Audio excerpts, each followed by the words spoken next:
Hey J Crew, what's up? It's a brand new episode of Wake Up with Jacob with my lovely guest host, Haley. Hi guys! So today we are going to talk about all the latest tours that have been announced and all these weird co-headliners like Fall Out Boy and Wiz Khalifa. That's weird to me.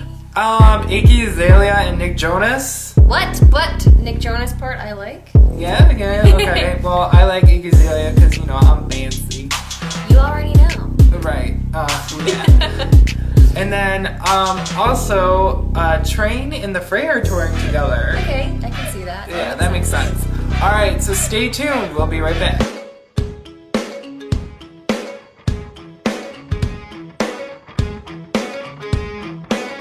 Hey crew, so here we are again, Wake Up with Jacob.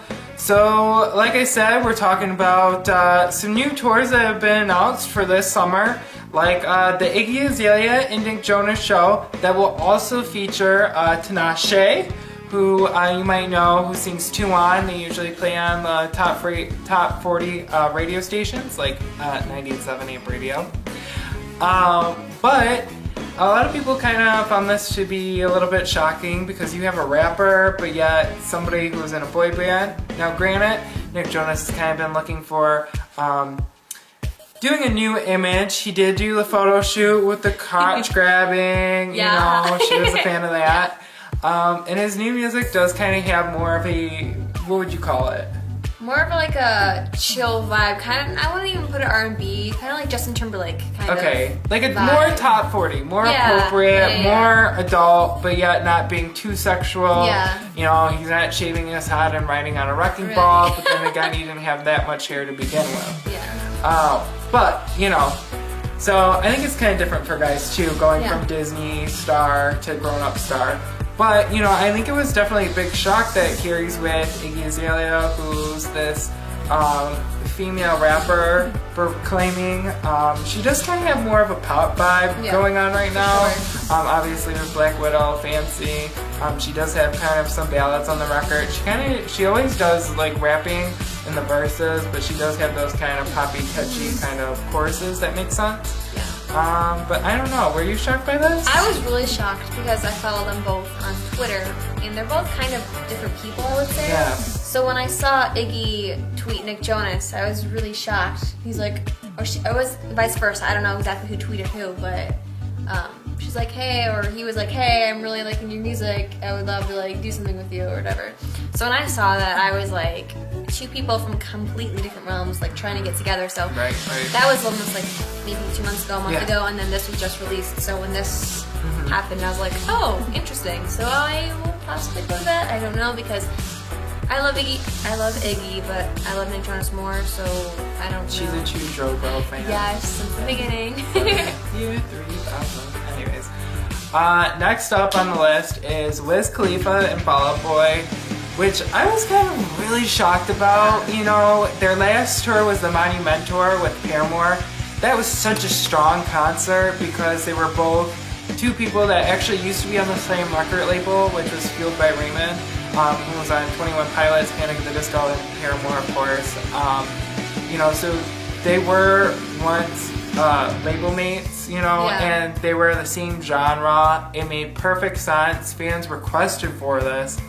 And I almost kind of feel like now it's like the venue that they're at in Detroit, Michigan, or the Metro Detroit area is at DTE. And usually Wiz Khalifa does a concert every summer with a co-headliner. I think last year he had Tyga, and a couple years before that he had Mac Miller. Those kind of made sense though. It was rapping, they're into like that 420 kind of scene. It made sense. Now, I don't know, like do you feel like a punk band is gonna do good with like somebody that's a rapper, or? Well, I think even though they're completely different, I think that this could bring different people to this concert because people that would go to a Wiz concert would not probably go to a Fall Out Boy concert and vice versa. So I think it's good for the artists because they have more exposure to more people, you know? So that's kind of good for the artists. I can see that. I mean, it definitely costs, or it definitely lowers the tour costs because obviously they can share buses, they can bring, you know, they don't have to bring so much crew members or something like that. So it definitely deducts the cost for tour prices and everything like that. Yeah, You know, sure. hopefully like merch and everything like that won't be so bad since they are doing this. Because I know Monument Tour, I think the VIP prices were fairly priced. The merch was fairly priced. You know, I got like a Paramore jacket for only $60 and it was like a cool varsity jacket. So it was sweet, you know. Yeah, so I mean, that was a great experience. So I think that this coming up will be good. It was just kind of an oddball. Just really odd, like kind of To see out Wiz of nowhere, Khalifa. yeah. It was just like, you know, they both tour during the summer. They both usually go to this venue both in Detroit, you know, so it makes sense. Or Clarkston, Michigan, actually, is where it's at. But, you know, if you're not familiar with our area.